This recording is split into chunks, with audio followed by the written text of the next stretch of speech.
of the sea. Until then, I'm gonna take it. No, we ain't gonna take it. Come crashing through your doors. Baby, I can't fight this feeling anymore.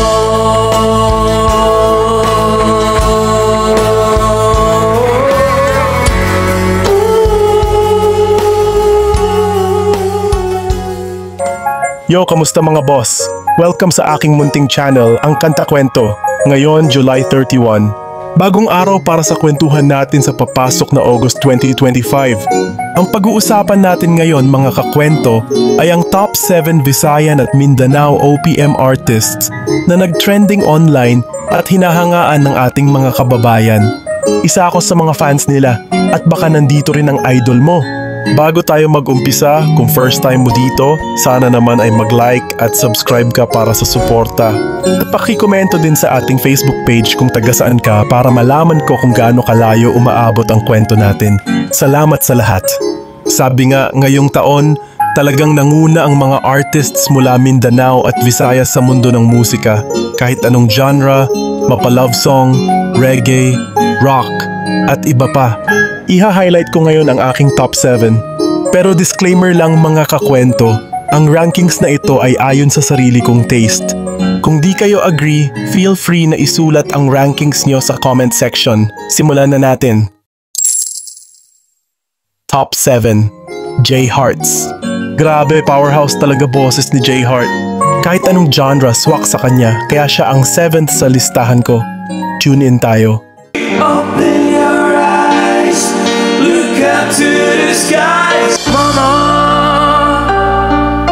just kill the man. Life is just begun, but now I've gotta throw it all away. Tomorrow, carry on, and nothing really matters.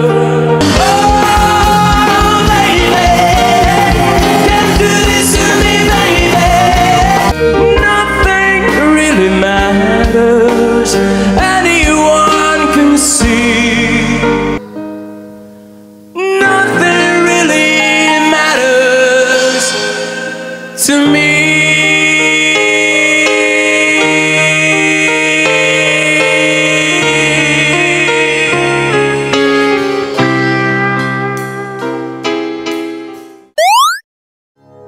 Top 6.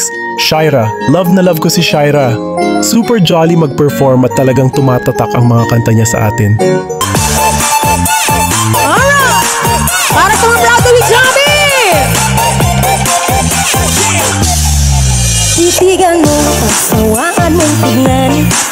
Nakakagigil pag di nagmamasdan. Kung sumayaw talagang nakakawindang. Ang mga galaw niyang nakakaaliw. Ang iyong katawan, kitang mo na malaman. Kung titignan parang manok na kabir. Mong ikahiya ang pagiging mataba. Sa chubby mo makikita ang ganda. Saan ang mga chubby? Top 5. Jong Magdalinday. Para sa akin, si Jong ang next RB Prince, susunod kay JR. Swabe ang boses niya sa kahit anong kanta. I could walk you by and I'd tell without a thought you'd be mine. I know you all that I want this life. I imagine we fell in love under moonlight skies with you. My love will always stay by you. Safe, so don't you worry a thing.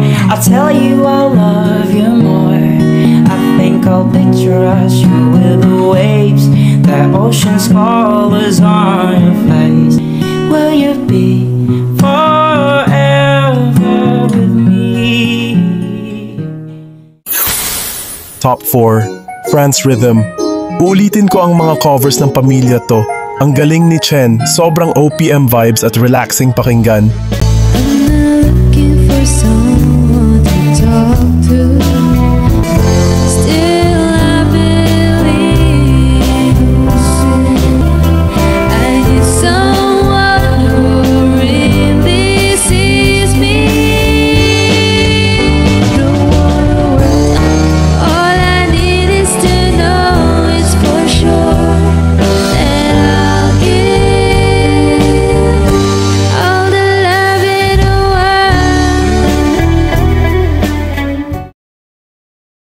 Top 3, Sweet Notes Music. Di pwede mawala ang mag-asawang to sa list ko. Siyempre sila ang go-to ko sa mga love songs. Ang ganda ng boses ni BJ. Tulad mo baliling ang isang mutya, langit ng di abot ako'y lupa. Kahit magkaiba ang ating landas, pagkat mahal na mahal kitang tunay.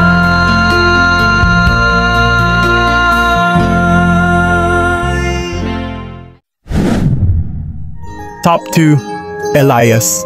Bigla na lang pumatok si Elias nitong mga nakaraang buwan at nahulog ako sa boses niya, lalo na nung nasa kalumad pa siya. Ang saya ng performances niya. Naglaho na ng kadiliman, kabaliwan, wala na bang katapusan? Ang dumi ng isip ko, hindi na ba mahuhugasan? O liwanag, lumapit ka sa akin. O liwanag, kumapit ka sa akin. La la la la la. Gabi-gabi nag-iisa, walang kasama, isipan ay nalilito, nabubuhay. Bago ko ibigay ang ating top 1, kung fresh ka dito, sana mag-like at subscribe ka ulit. At pakikomento kung taga saan ka para malaman ko kung gaano kalayo ang reach ng kwento natin. Salamat ulit! Eto na ang aking top 1, mga kakwento ay ang Pamilya Mission Souls. Sila ang number 1 para sa akin kasi ang saya-saya nila bilang pamilya, mom and dad at kids. Ang galing nila sa musika at talagang nakafocus sa Diyos, sobrang humble pa.